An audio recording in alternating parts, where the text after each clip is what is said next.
Ne, aš nesakau, kad pasaulis mane visada užkrauna nerealistiniais dalykais. Aš tiesiog kartais nebesuprantu, kas tikra, kas ne. Ir keisčiausia, kad prieš beveik 2000 metų kažkas paliko knygą, kuri bent jau bando priminti, kas yra tiesa. Tada atsiverčiau Bibliją ir supratau, ji nerodo tik, kas yra tiesa. Realiai mano nuostabai ji nurodo į ką žiūrėti. Tikrai esu girdėjusi tokią žmonių nuomonę. Ką tu čia sau galvoji su 2000 metų senumo knyga?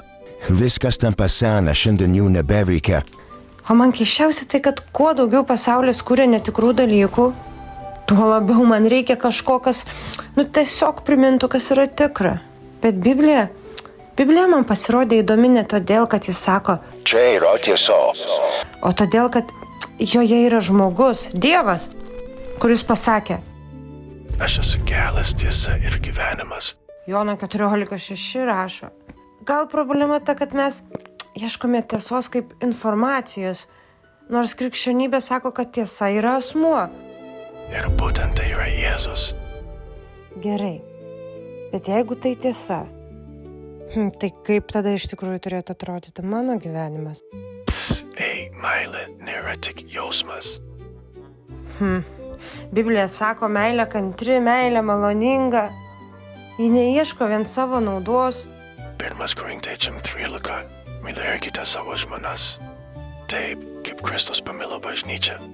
Esu šitą jau girdėjusi, tik kaip tas atrodo.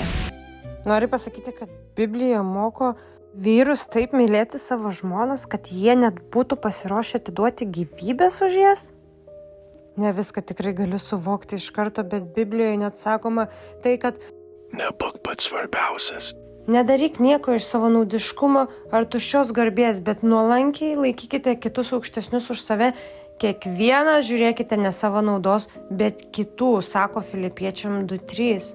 Realiai tai neįtikėtina, nes ji ne tik pasako, kas yra tiesa, ji klausia, ar aš pats tuo gyvenu, ar aš pati tuo gyvenu. Žinot, supratau. Ir gal problema ne ta, kad pasaulis tapo netikras. Gal problema ta, kad mes taip pripratome prie melo, jog tiesiog tiesa pradėjo atrodyti keista. Aš esu kelias, tiesa ir gyvenimas. Niekas nenueis pas tėvą kitaip, kaip tik per mane.